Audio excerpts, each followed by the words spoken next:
objectives, I will start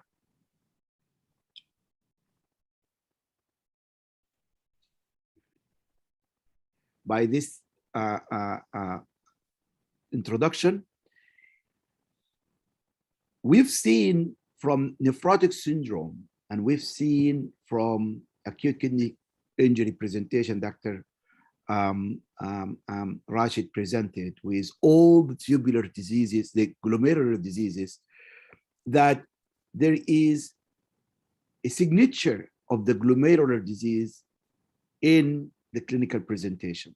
The major signature of the glomerular disease in general is a lot of times there is a lot of excessive protein in the urine.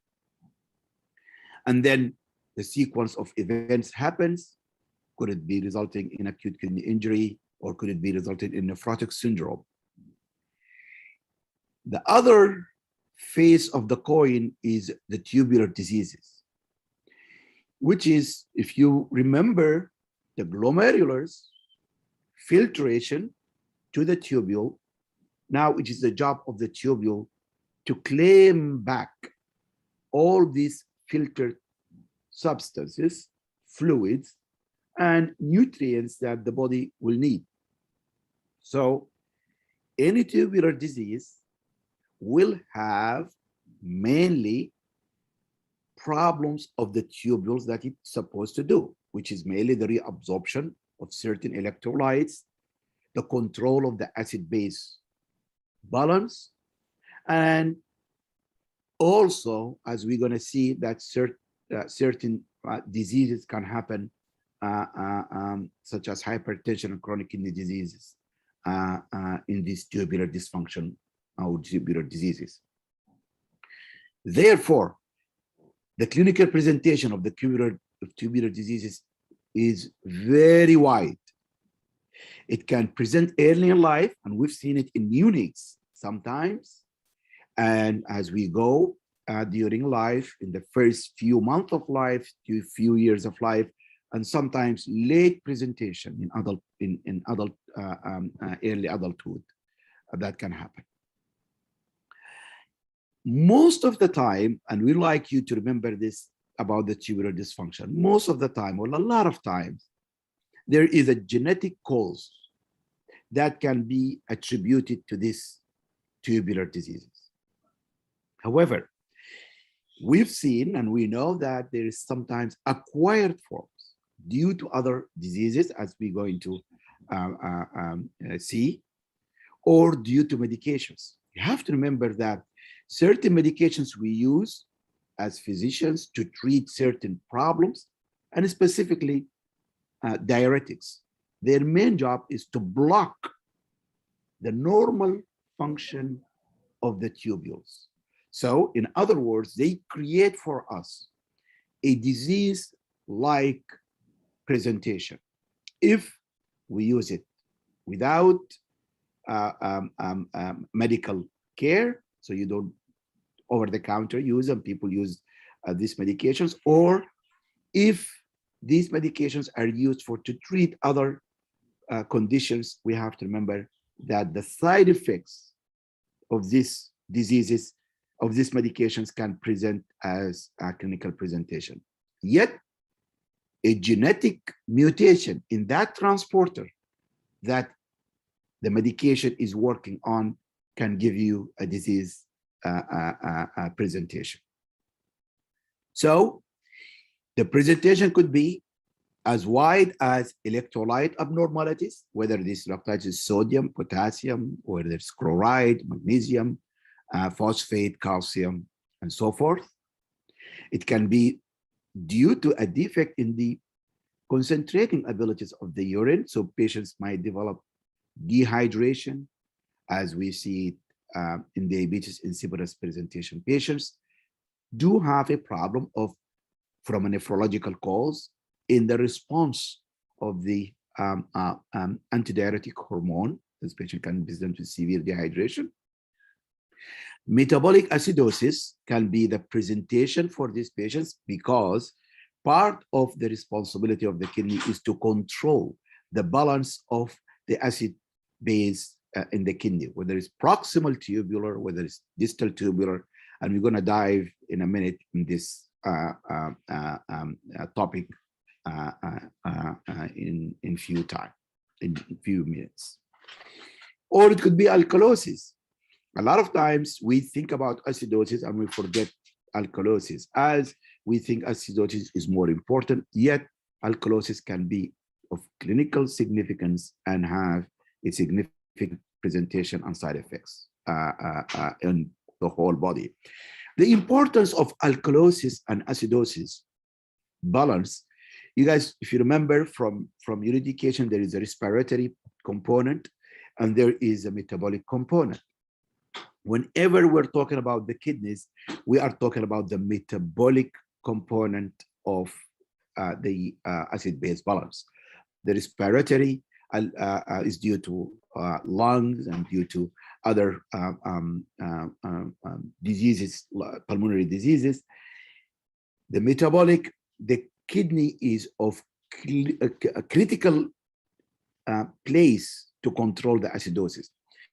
Why alkalosis and acidosis are important?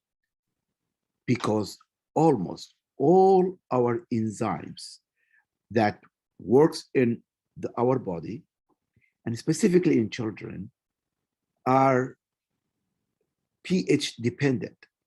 These children need these hormones to grow. So a lot of times when you have acidosis or alkalosis, the enzymes that's needed for a child to grow or to have the normal metabolic processes, then we do have a problem with growth. And if you're going to remember one important thing about pediatrics, that growth is of great importance. Why? Because when you look at a child, you want to know this is acute or chronic problem. You got to look at, especially when it comes to other diseases, you have to look at the growth. If a child is growing normally, then most likely you're dealing with an acute problem. If the child is stunted in this growth, then most likely you have a problem that's of chronic nature. So pay a lot of attention to alkalosis and acidosis in these patients or in these children, as pediatricians in general. Sometimes tubular disease can present you as hypertension, and we're going to see that there are certain receptors or transporters in the kidney that if we have a defect in them, those patients having problem of retaining salt and hypertension. And Nasreen will talk to you later about hypertension in children. Now, sometimes chronic kidney disease can present, and specifically when we talk about medullary cystic renal disease, this is typically a tubular problem. It's not glomerular disease. It's most likely a tubular problem. And if you remember, one of the roles of the tubules is to control the hemoglobin production, erythropoietin control. If you remember, the enzymes responsible for the erythropoietin production lies in the tubules. So if you have a problem on the tubules, especially if it's a chronic problem, you will end up, and specifically medullary cystic renal disease, your clinical presentation most likely severe anemia associated with chronic kidney disease. So put that in mind whenever you're dealing with a patient presenting to you. You don't know. It is an acute problem I'm dealing with. This is a chronic problem I'm dealing with. This is a glomerular problem I'm dealing with. This is a tubular problem I'm dealing with. Is try to put everything together as a puzzle and try to understand where are we on that clinical presentation. So usually one of the most important things about the glomerular disease and the tubular disease that you do not usually need a kidney biopsy for diagnosis. Tubular disease is different from the glomerular disease by the fact that you can put the clinical presentation alone, do your blood and urine test, then you can come up with what most likely the cause of the tubular disease. Ultimately, genetic testing will be needed to confirm certain diseases as genetic causes for it. But in proteinuria, for example, or glomerular disease, a kidney biopsy will be warranted at some point, especially if they present with abnormal kidney function or unusual presentation. So with that in mind, I'd like you to look at this slide with me, and we're going to take the journey as we go here. The filtration takes place at the level of the glomerulus, down here, and as soon as it comes out from the glomerulus, it comes to the proximal tubule, and it goes through the loops of Henle, and it comes into the distal part of the nephron, and then as we go down to the collecting ducts. You have to remember that this is the cortical area, call it the cortex. This is the medullary area or the pyramid part of the kidney. Diseases affecting the glomerulus will be mainly resulting in proteinuria. Diseases affecting the proximal tubule will be, we look at what does the proximal tubule is doing, and then we look at what is the presentation looks like. A lot of reabsorption takes place in the proximal part of the nephron. Why? Because the body is trying to reclaim back the most important parts. The whole concept is that it is all mixed together. The toxins, the waste products are mixed together with the blood. So God made it in a way that it get all filtered. And then in the proximal part of the nephron, the reclaiming of the most important parts, the sodium, the phosphorus, the glucose, the proteins are very much reclaimed in the proximal part of the nephron. Now it is left for the distal part of the nephron to fine-tune certain things, and at the level of the distal nephron, here is going to be the handling of the water. That's why the antidiuretic hormone is mainly working in the distal part of the nephron, the collecting ducts, and the proximal part is handling all the sodium. Yet we gotta have to look at certain fine-tuning. For example, distal part of the nephron collecting ducts, if there is a defect, as I mentioned earlier, in the sodium-potassium channel over there or transporter, and you stop reabsorbing the potassium, the sodium, you will end up having significant hypertension. Again, if you have a problem in the proximal tubule, excessive wastage of sodium, of bicarbonate, of where the reabsorption takes place, is going to be the presentation. Phosphate will be the presenting phosphate. So if you look at the urine that comes out from the child, you will be able to try to put it together to fix where would be the problem. This is, if you get this slide understood very nicely, then the whole topic is covered. Simply, filtration takes place at the glomerulus, comes into the funnel of the tubules, and it, as you go as a filtrate through, significant number of bicarbonate get reabsorbed down here, and it goes in, and there is an enzyme called carbonic anhydrase inhibitor. If you guys, carbonic anhydrase, the carbonic anhydrase then, with the presence of water, will make it CO2 and water for it to get reabsorbed back in the proximal tubule, and I'm going to show you that later. Now, if you use carbonic anhydrase inhibitors, that will work here.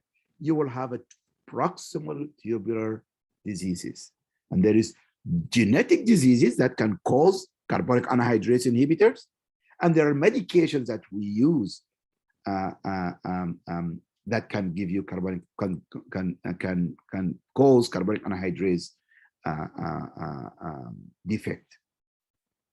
Or sometimes if you have a problem with the tubule themselves, the absorption of sodium bicarbonate get affected. Mainly the bicarbonate in this part. Almost 70%, 65 to 70% of calcium get claimed back, reabsorbed into the blood, into the circulation back in the proximal part of the nephron. In the loop of Henle, again, you have the sodium chloride channel in the thick ascending loop of Henle, where a reabsorption, this is where the loop diuretic works. So if you have a problem here, or if you have a defect in this transporter, whether it's a genetic cause, or if you are excessively using loop diuretics, you're going to have a problem here. And bear with me as we go down here in the distal part of the nephron, because here around 5% get reabsorbed through the sodium potassium transporters down here. And again, this is where the thiazide diuretics work. So there are certain diseases that can affect the tubules here as a genetic cause, or iatrogenically if we are using thiazide to treat other causes or diseases, then the clinical presentation will be similar to a genetic disorder. Now, this is the part where the sodium potassium control is through the aldosterone. And the aldosterone is, again, if we remember, their job is to reclaim back the sodium. So if you have a defect in it, you will have a problem with the potassium, reclaiming back the potassium, as you can see it here, and getting rid of this aldosterone of the sodium. So the end result, if you don't, you're going to have a problem with aldosterone. Excessive aldosterone will give you hypokalemia.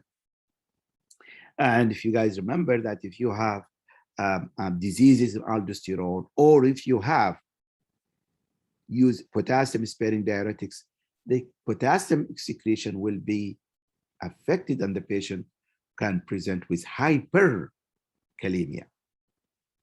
Now, ADH and the control of ADH takes place here. Now, this is the cortical part or the proximal part.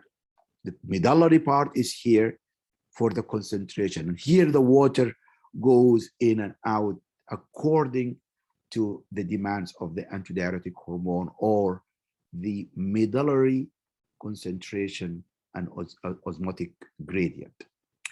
I don't want to get in depth with all this because I like to make sure that we put this all in perspective. So let's start with just a very common clinical presentation that we always see, that a mother bring her child to you who is 9 months of age, male, is coming because failure to thrive. And again, every time you face a child with failure to thrive, it could be anything. However, the thing that can be easily detected is the thing that we can fix or can treat. And failure to thrive is a big topic. Endocrine will fall into it. However, as a nephrologist or as a pediatrician in general, and let me widen it up to the whole audience here, that one message I was told about younger in my career, that if you want to be a good pediatrician, look at the growth of your child. This is an important thing for you. A child who's failing to thrive, not growing right, It's your job to figure out why and how can you fix it. This child presented and the mother tells you that he has no vomiting, he has normal bowel movement, and he's urinating excessively. And the way she described it as excessively, that she is changing diapers a lot. You have to remember, this is the first child for this mother, because you ask her and she said, it's my first child, so she doesn't know. But she noticed that the diapers are heavy and he has no respiratory symptoms. While you're asking the history, and in any child, especially in their first year of age, part of your history is the pregnancy. How was the pregnancy? Was it a normal pregnancy? Was it complicated by any problems with the child, the baby, the fetus at that time? Were there any polyhydramnias? How was it, normal delivery or not? And here the mother tell you that he has normal, everything was fine. However, they told me I have excessive water, polyhydramnias. Now, the child otherwise is fine. He's always has been noticed through his evaluation that his weight is on the lower side. That's the only presentation. And then as you go and assess him, and his family history was unremarkable for any other diseases. His weight was 6.2, which is less than 5th percentile. Always try to plot them into the growth curve. His height is 65 centimeters, which is less than 5th percentile also. His blood pressure was 85/50. This is a normal blood pressure for a 9 months of age child. His heart rate is 109, not tachycardic. His respiratory rate was around 20s. The most important striking feature for you that you notice that he's small for his age. You do an examination of his chest and heart and abdomen, and the examination is completely normal. You do a neurological exam, it was completely normal. You do an assessment for his extremities. He has full range of motion of all extremities, and there is no lower limb edema. You go and investigate, and we do complete blood count, and your blood count completely normal. Your electrolytes, his sodium is 131, potassium is 2.8, significantly low. His chloride is 89, which is low. His bicarbonate is 36, which is high. His BUN is normal, his creatinine is normal, his calcium is normal, his phosphate is normal, his magnesium is low, 0.45. You do his urine analysis, there is no proteinuria in these patients. The rest of the examination was normal specific gravity and so forth. You start to think that, as I mentioned earlier, that let me look at the urine of this child. You do a urine electrolytes, your sodium is 70, which is high. The chloride is 83, which is high. Potassium is 23, which is high. You requested an ultrasound, and it is a nephrocalcinosis. I could have made this case more of an interactive to ask you, what would you do first? What would you do next? But I thought, as the first case I'm going to be discussing, let's try to put this case together. From the history of this patient, we have failure to thrive. We have, by history, that's why history is very important, excessive urination, nothing else. There is no diarrhea, there is no vomiting. A lot of times when you have failure to thrive, the bowel movements are very critical, because if they have chronic diarrhea, that will direct you towards a certain line of thinking. If there is excessive vomiting, you start to think about what could it be from the GI tract. Why respiratory symptoms are important? Well, chronic lung disease can be presenting as failure to thrive also.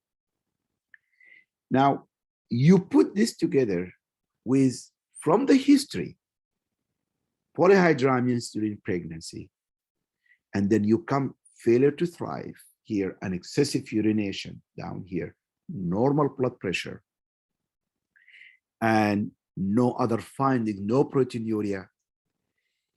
And the most impressive presentation here you have is this hypokalemia, and it could be very low, and the alkalosis that we have and the chloride. Then you start to think about, this is a tubular problem. This is not a glomerular problem. It does not look like a GI, does not look like a lung pulmonary problem. This is a kidney problem. Normal kidney function so far. Phosphate is normal. There is no problem of phosphate wasting down here.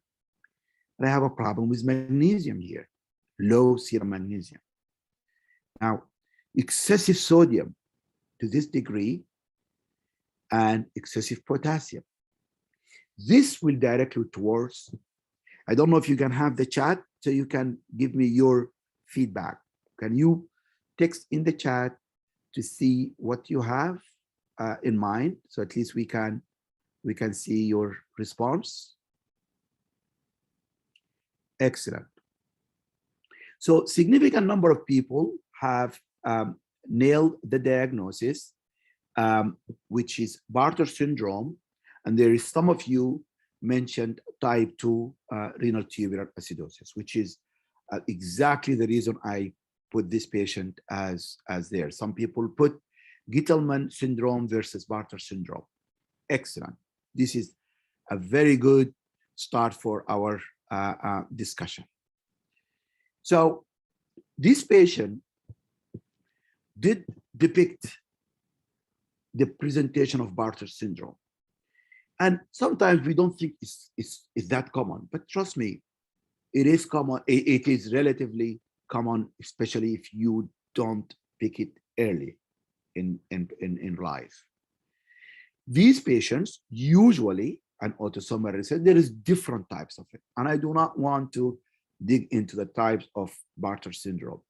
Every now and then we have mutations that results into, but in summary, it's an autosomal recessive renal tubular disorder characterized by significant hypokalemia, hypochloremia, and metabolic alkalosis. For those who answered renal tubular acidosis, the answer is in their answer, which is you have to have acidosis to call it renal tubular acidosis. And we're going to talk about renal tubular acidosis in a minute. But significant metabolic alkalosis, and for you to diagnose metabolic alkalosis, you have to do a VBG or a capillary blood gas to confirm that the pH is affected and that and it has to be a metabolic one. Remember I mentioned exclude respiratory alkalosis, and you can see respiratory alkalosis in a lot of diseases in the lungs as well as other diseases. Now, metabolic alkalosis, hypochloremia, and hypokalemia. Wherever putting the chloride and the potassium together, you start to think of, this is a tubular problem I'm dealing with. Those patients with Bartter do have hyperreninemia. The renin is very high on these patients. The problem happened earlier in life during the formation of the kidney. So there is almost like the juxtaglomerular apparatus where the renin is produced, become blunted. Yet there is a lot of excessive renin without the effect. And we all know that if you have hyperrenin status in your blood, the renin will ultimately result in angiotensin II production, and the angiotensin II product is vasoconstrictor. But why in Bartter here, we don't have hypertension? Characteristic of Bartter, there is no, although there is hyperrenemia, there is normal blood pressure. This could be attributed to a lot of reasons, some of them that the prostaglandin E2 is also upregulated in this patient, and the prostaglandin counter the effect of balance the effect of the angiotensin 2. So the effect of the angiotensin 2 is more or less blunted. And that prostaglandin is considered as in the pathophysiology of it. Whether which one came first, the chicken or the egg, still people are trying to put it together. I do not want to get you into the nitty-gritty of the details about it, but the end result is a prostaglandin that's up. That's why if you want to treat it, think about something to block the prostaglandin. Renin production, that's why if you want to treat it, think about something that will block renin-angiotensin system. Yet you're going to have a problem of wastage because there is polyuria, there is polydipsia, and the patient almost most of them develop a failure to thrive. But polyuria and polydipsia are what's keeping this child in balance, because if the child doesn't have access to fluids, this patient will present with excessive dehydration, especially if they develop any symptoms of vomiting or diarrhea. Then they will end up having dehydration as their clinical presentation. That's why you got to look at their urine. If they're just a dehydration, you expect the sodium to be reabsorbed, chloride to be reabsorbed. But when you find excessive urine sodium, it tells you, no, this is not just dehydration, this is wastage. What we call it, salt wasting tubulopathy. And the tubules is wasting sodium, wasting chloride, potassium, and sometimes calcium. That's why these patients develop hypercalciuria, and their sodium and potassium are affected. These patients are prone to hyponatremia, hypochloremia, and metabolic alkalosis. Now, why metabolic alkalosis? Because we have to remember that when we are dealing with Bartter, we are dealing with a disease that causes, depending on the cause, the chloride wastage. So what happens? What happened that if your defect, let's say that the Bartter problem is happening here, the body is trying and you're wasting a lot of chloride going into the tubules because the transporter here is reverse. The other direction, the chloride will come here. And so the end result is the chloride being at the negatively charged.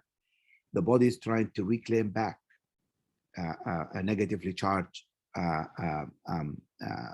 material, which is the alkalosis, and that takes place excessively in the proximal part of the nephron down here. In certain types, hypomagnesemia, and around 1/3 of the patient with Bartter present with hypomagnesemia. And that's why, again, if you examine the urine, you will have there is increased magnesium wastage. Again, a lot of times it happens that it depends on, if you guys remember, when we use loop diuretics, the side effects of the loop diuretics is magnesium wastage. So if the defect is here, you're going to have a problem with magnesium wastage also. Now, for those who answered, Gitelman syndrome is absolutely can be right. However, usually Gitelman presents a little bit later in life. A lot of time, those patients, and we have to, again, it is the defect in the Gitelman syndrome. I want to make it to you. It's down here in the thiazide area. So your defect in the thiazide area result in Gitelman syndrome. The clinical presentation of Gitelman could be usually later in life. Those who have a problem of Bartter syndrome tend to have excessive, because around 25% here, and can present early in life. Gitelman, in comparison to Bartter, the calcium in the urine is significantly low. You guys remember, if we have patients with certain tubular diseases resulting in stone formation, hypercalciuria, we treat them with thiazide. Those patients who are taking a lot of loop diuretics, they develop stones down the road because they have hypercalciuria. So if you excessive use diuretic, loop diuretic, furosemide, for example, as an example, you will have hypercalciuria. And think about Barter. You excessively use thiazide, you will have hypocalciuria to treat the excessive calcium, and you develop a Gittelman-like syndrome. These patients can be older in age and so forth. And sometimes even adulthood can have presentation of Gittelman. But the most important part is that there is hypocalciuria in these patients. The management of Barter. Fluid management is of great importance. Those patients end up needing a lot of fluids for them to grow. You have to remember, a dehydrated child, an alcoholic child cannot grow normally. They have to have enough fluid in their system. Sometimes you might need to place gastric tube in these patients because this is a young child who cannot keep up with the amount of fluids that actually get wasted. And your nutritional support is of critical importance in these patients. Treatment, non-steroidal anti-inflammatory medications as a prostaglandin inhibitors that are used, whether it's endomethacin or other types such as ibuprofen and so forth, and ACE inhibitors, amyrolide, which is amyrolide works in this part of the nephron, the ENaC down here.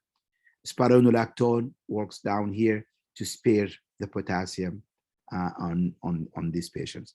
And these are the mainstay treatment for Bartter syndrome. In an eggshell, for Bartter patients, always think about metabolic alkalosis, hypochloremia, hypokalemia, failure to thrive. If you check their renin, you'll be very high. However, the blood pressures will be very normal on them. If you check your urine electrolytes, they'll be excessive, including calcium, to differentiate it between Gittelman, which is hypocalcium, the calcium in the urine is low, and you have most of the time, sometimes on 1/3 of the patients, sometimes have hypomagnesemia as an initial presentation. Whenever you have hypomagnesemia, what comes to your head is Gittelman also. So hypomagnesemia put in your head. Now look at the other findings, whether if I want to differentiate between Bartter and Gittelman, look at the calcium in the urine, and that will give you the clue where you're going. But this is an early indicator. Just another case as we go. 9-month-old male present with failure to thrive. Again, like that one before. He has no vomiting, normal bowel movement to exclude any GI losses. Yeah. No respiratory symptoms, past medical history, the first child, almost like that one. Normal pregnancy, normal delivery. Family history is unremarkable. And his weight is less than 5th percentile, same like that one, same height, less than 5th, normal blood pressure, same vitals. He's small for age. His chest, heart examination of the abdomen was normal. Neurologically is normal, and so forth. Now, you requested the same investigations that you did it for the previous patient, so since you can have a clue what you're dealing with. Electrolyte sodium was 130, potassium was 3, chloride was 110, bicarbonate is 13, BUN 12 is normal, creatinine 23 millimole per liter normal, calcium 2.1 normal, phosphate 0.8 is low. Urine analysis relatively normal. There is some trace protein. Urine electrolytes, sodium, it was 35, chloride 23, potassium 15. Renal ultrasound showed echogenic kidneys. Again, what do you think is going on with this patient? So we can have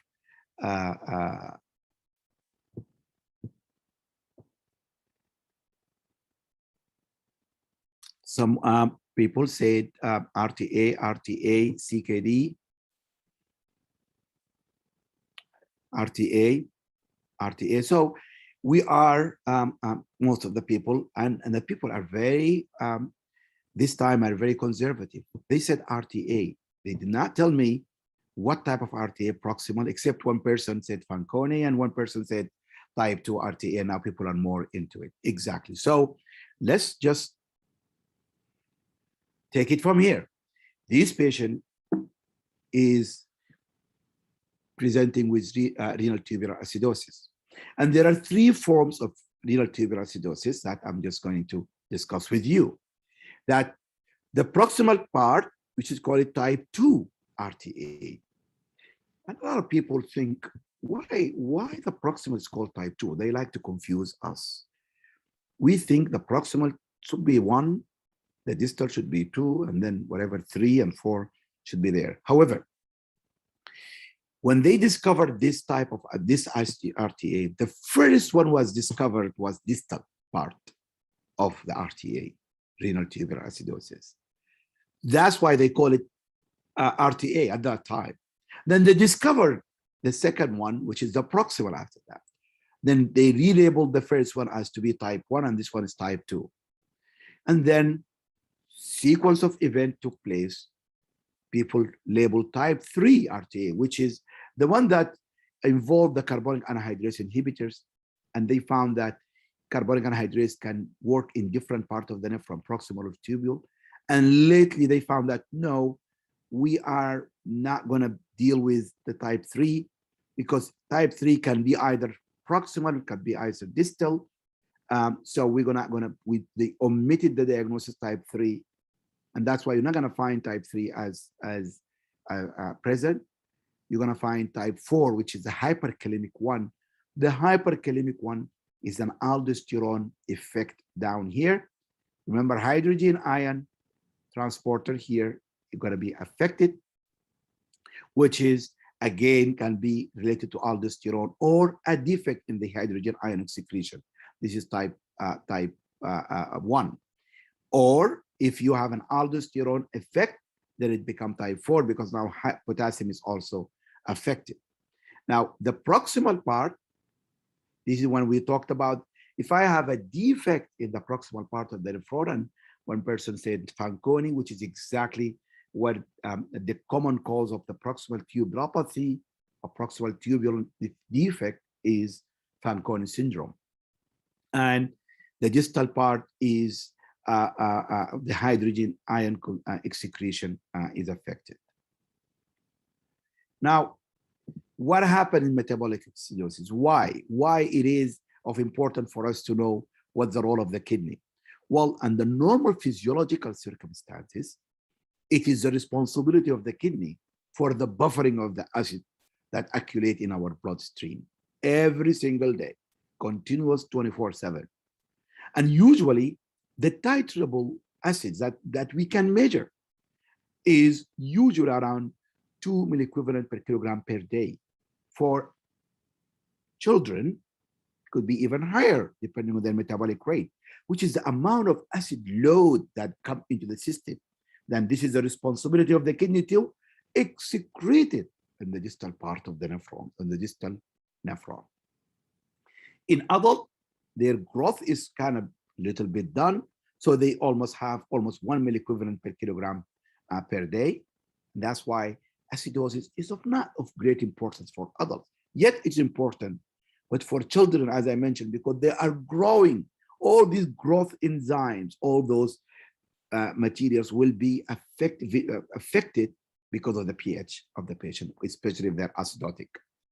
Now, the reclaiming back of the bicarbonate, around 90% in the proximal tubule, around 10% in the distal part of the nephron.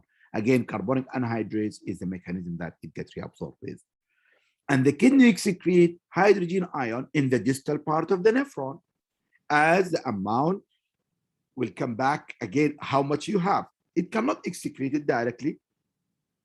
And that's why it utilizes ammonia as a proton, a proton trap. It trap it to make it ammonium, and then ammonium cannot diffuse back into the cells. That's why hydrogen ion gets lost at that part of the nephron. Now, how do we evaluate it? Well, the parameters to assess is the pH of the metabolic acidosis, the PO2 to differentiate between it, whether it's a metabolic or it is respiratory. And a lot of times we see that when you have a metabolic acidosis, your CO2 get washed out because you develop what we call it cosmal breathing. You excessively breathe faster and intermittent breathing. So the end result is washing out of CO2. The bicarbonate will be low. You have to have a low bicarbonate to call it metabolic acidosis. And most of the time, you have to look at what is your anion gap in this. Whether it's a normal anion gap, which is 12 plus or minus 4. Say, in other words, 8 to 12, 8 to 16. So if you have a normal anion gap, that tells me, well, there is two reasons here. It could be either the kidneys or the gut, because that the kidney is trying to work out to balance it. Now, if you have a high anion gap, then you have to think about other causes, and I'm going to mention it in a minute. You have to have a low pH and low plasma bicarbonate for the definition of metabolic acidosis. Usually, the lungs lower PCO2 to minimize the fall in the pH. Usually, PCO2 falls from 40, normal, in parallel to bicarbonate falling from 25. So as you go on this low, that one falls to compensate for it, that wash out, because you do not, as I told you, CO2 plus H2O in the right enzymatic characteristics will result in HCO3 and hydrogen ion. The kidney secrete ammonium to keep normal acid load in 70 millicurie in adults, and in children could be even higher. And it must match the acid load. So if you produce more acid, okay, then it should be more excretion of hydrogen ion, and it can increase up to 4-fold if you have acidosis. And that's important for you to remember when you're evaluating these patients. When do we think that, well, there is a high anion gap? Well, it could be due to other things. How do we measure the anion gap? Sodium, and then chloride and bicarbonate. As I mentioned earlier, any number between 8 to 16. So any number above 16, we call it high anion gap metabolic acidosis.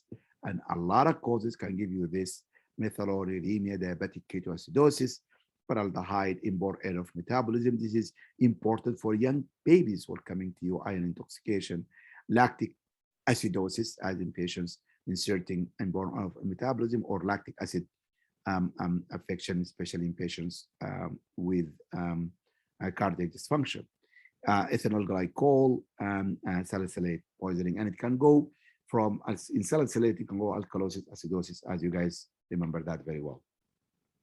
So in normal anion gap metabolic acidosis, then you have to think about, is it diarrhea? Well, if it is diarrhea, then you know that's not the kidney. A child presents you. That's why it's important to ask whether there is diarrhea or not. Urine anion, and this is usually an acute issue. It's not chronic. If it's chronic, then this is something else, something causing this to be in the GI tract. Urine anion gap, in certain time, you have to remember what's the urine anion gap? Urine anion gap is you measure the sodium, the potassium, and the chloride. The end result is a negative number. Now, it means in certain situation that chloride is high and your sodium and potassium are less than chloride. This, when that happened, because you have a bicarb that you did not count for.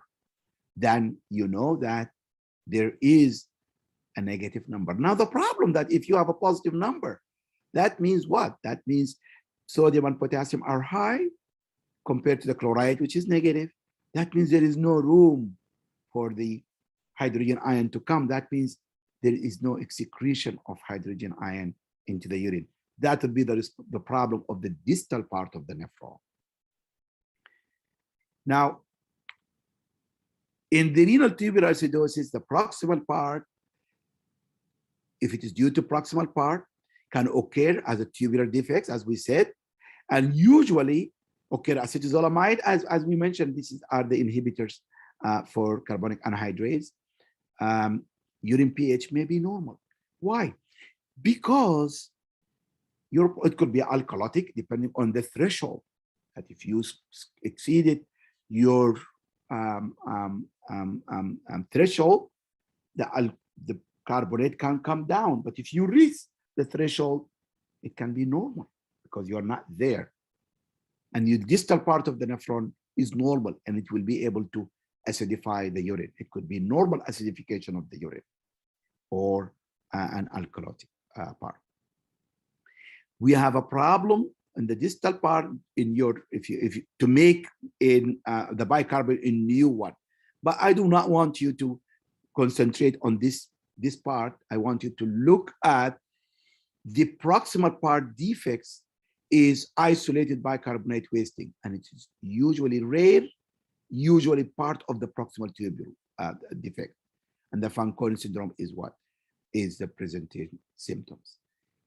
To have it just for the bicarb is not that common, but to have it together and Fanconi as wasting of bicarbonate and phosphate wasting, and our patient who we discussed have the low phosphate in the urine, in the blood, and if we measure the phosphate in the urine, what we call it tubular reabsorption of phosphate, which is, in other words, how much phosphate is being wasted, we'll find that there is a lot of wasting of phosphate. I do not want to get into the calculations for all that.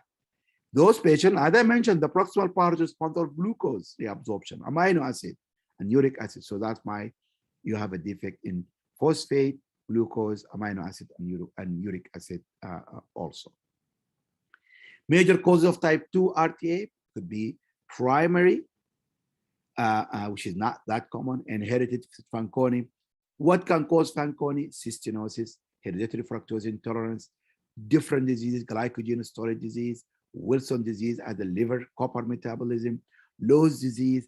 And I have very interesting slides, but for the sake of the time, I'm not going to be able to show it to you, to explain to you all these disease and why it happens in the tubules.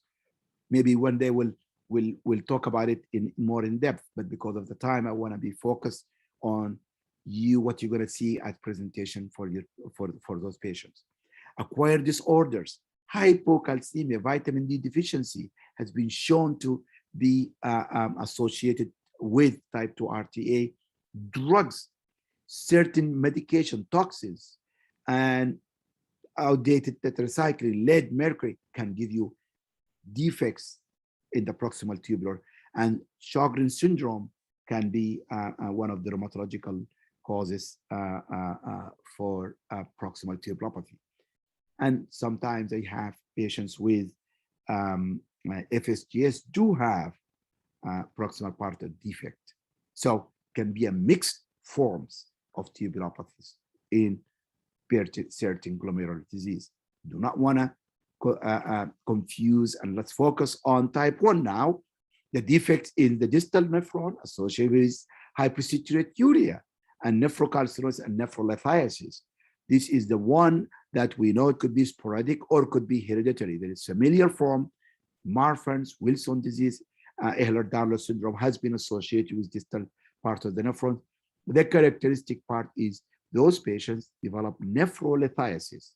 And those patients, if you calculate their and the urine anion gap, it will be a positive side in the urine anion gap. And that means there is no way for or a place for hydrogen ion to be coming out. Most of the time, we have to remember that any disorder of calcium and nephrocalcinosis can be associated or can be caused. There is something called familial hypercalciuria, primary hyperaldosteronism, and primary hypervitaminosis D, and medullary sponge kidney, and which is rare in children that we see it. It can be associated with this renal tubular acidosis type 1. When I see a nephrocalcinosis patients, I think about type 1 artery. I have a problem with the distal part of the nephron. Autoimmune disease, we mentioned it, and SLE and thyroiditis can be as antibodies, and people think maybe there is antibodies attacking that part. Now, amphotericin B, and again, those who works in hemonc floors will have a problem with certain chemotherapeutic agents can be causing distal part of the nephron.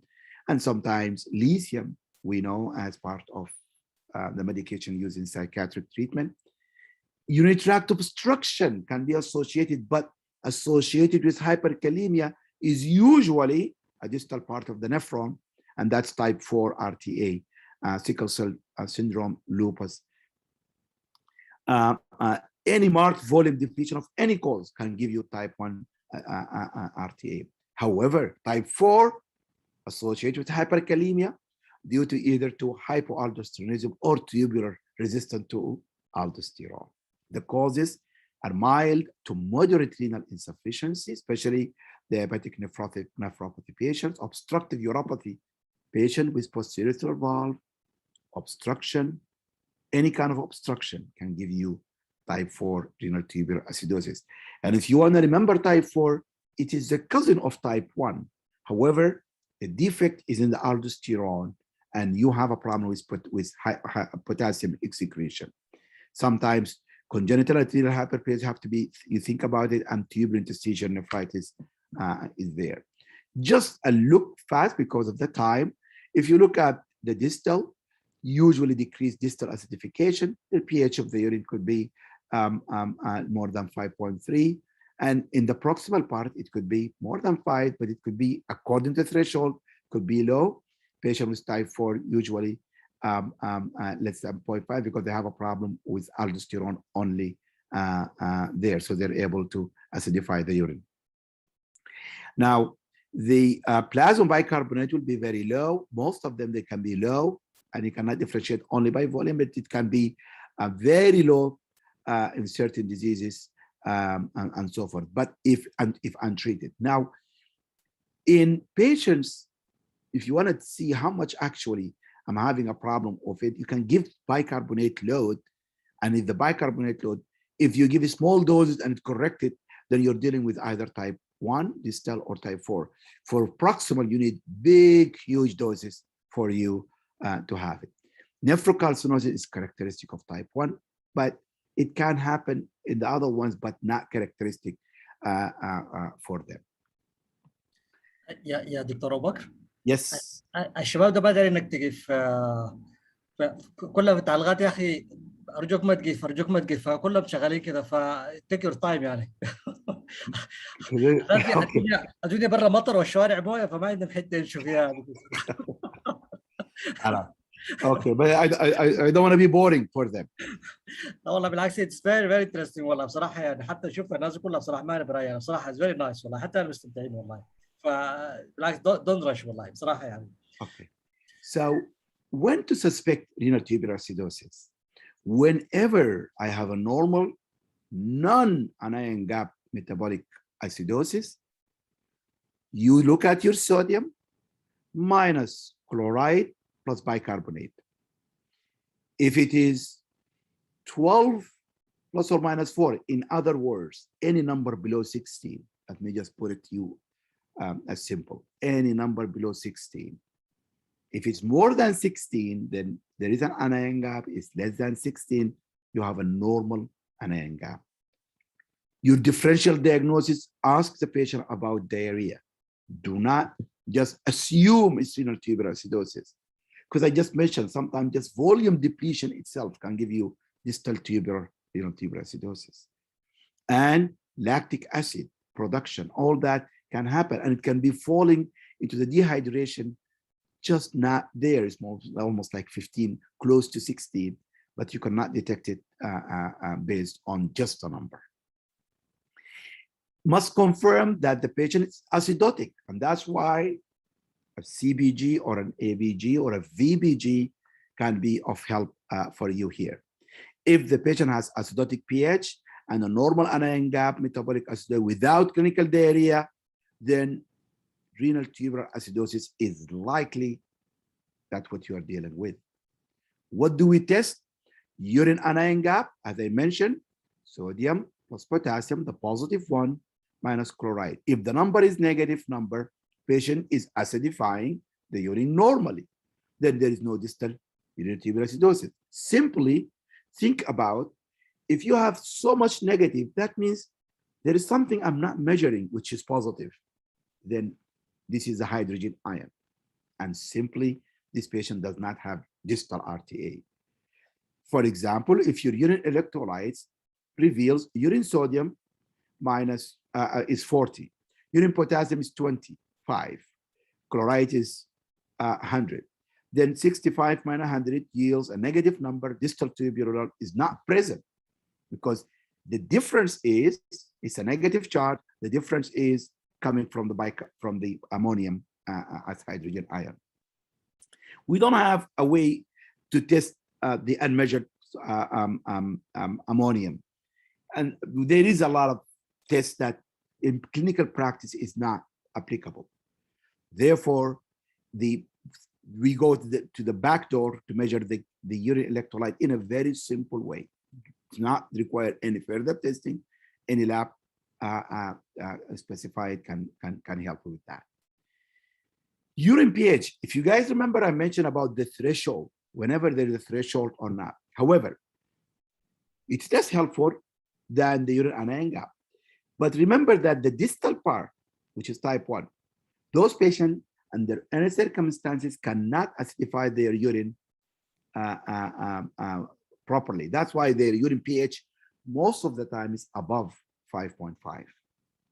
However, patient with proximal, it can vary depending on their threshold.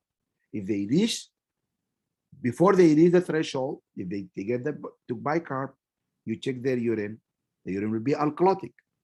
Now, they can acidify the urine very well. So that's why whenever I see an acidic urine, I know that I'm not dealing with distal RTA, I'm dealing with most likely proximal RTA in simple terms. If I'm seeing nephrocalcinosis, I think mainly of the distal RTA. It can be of confusing things. However, yet if I'm dealing with proximal tubule, if I give, or distal or type 4, if I give sodium bicarbonate or sodium citrate divided in 2 divided doses, 2 milliequivalent per kilogram per day, and I don't have, I'm corrected, then most likely I'm dealing with the distal part. And for patients with the type 4 require hydrogen restriction on their diet, and sometimes we need to give them diuretics or other medications, fludrocortisone, or to treat the hydrogen. Fludrocortisone is made to reverse the aldosterone, to stimulate the aldosterone response, so the patients will be able to excrete potassium. In the proximal part, type 2, higher doses and more often are really needed, and it's not going to be TID or BID. It's going to be at least 4 times a day for you to treat.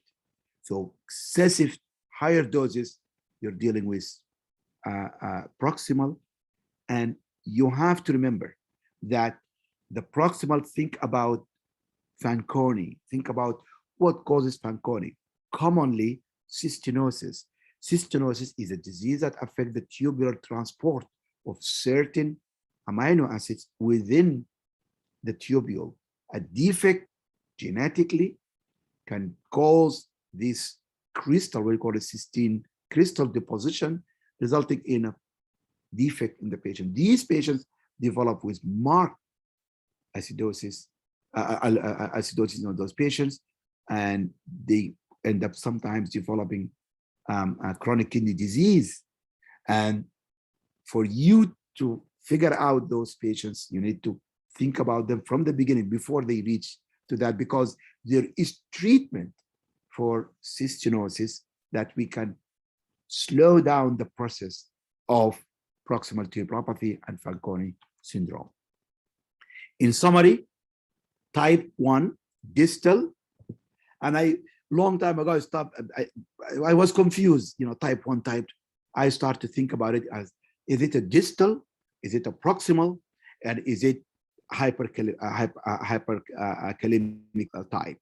The distal part is associated with hypocitrate. Citrate in the urine is less because you're having problem with the acid-base concentration balance at the level of the distal part of the nephron. Nephrocalcinosis can be a presentation and renal stones. Serum potassium could be normal and often low. Type 2, which is the proximal one, usually occur with Fanconi, phosphaturia, glucosuria, aminoaciduria, hypokalemia with metabolic alkalosis, and those acidosis. And those patients sometimes can be, and again, hypokalemia can be a presentation for these patients. And you have to treat their underlying cause or address the underlying cause of cystinosis to treat, to manage it. Type 4, associated with hyperkalemia and mechanism of the tubular responsiveness to aldosterone and the responsiveness to this aldosterone pathway, and it's associated with obstructive uropathy, especially in pediatrics and in older age with diabetes mellitus and diabetic nephropathy. I'm going to stop here.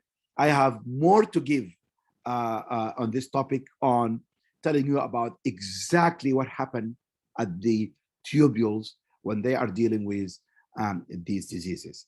But with this, I will stop because I don't want to invade the other talks coming on board. And I would like to thank you all and happy to answer any questions you have.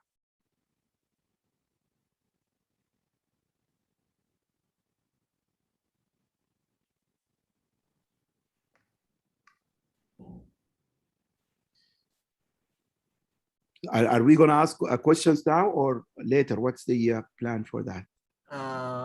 يعني إذا كان في burning question we can take a couple of questions بس عشان ما نتطرد. ما شاء الله دكتور بكر، يعني بصراحة it was very nice and was يعني سلسة جدا. Thank you very much والله. Thank you. It was very nice والله. محمد, are you spotting any questions؟ ما شاء الله الناس متفاعلة والعدد كبير لحد آخر لحظة. طيب في منو يا محمد في سؤال؟ أنا think ما خليت حاجة. I don't see any question. One question. Please continue. يعني هم كلهم عايزينك شوقتهم للجزء الثاني، لكن يعني thank you very much. Yeah, the next one is mainly the mechanisms of exactly what happens at the level of the tubular cells in each disease. And I just wanted to make it as broad as possible right now as a clinical presentation and when to think about it and how to approach it.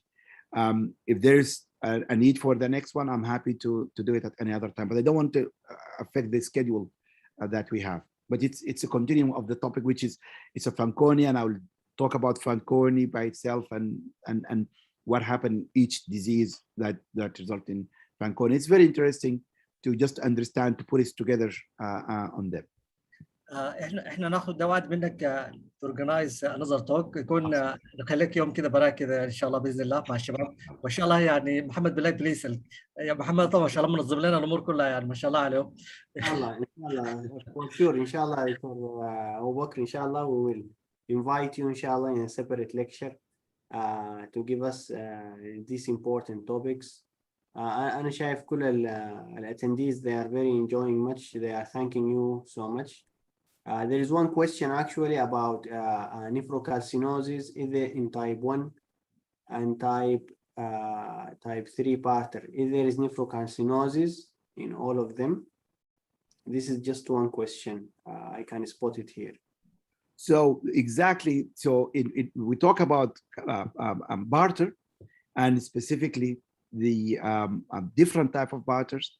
If it is associated with hypercalciuria, and I do not want to get into the details about the types, if it's associated with hypercalciuria, then the answer is nephrocalcidosis will be present.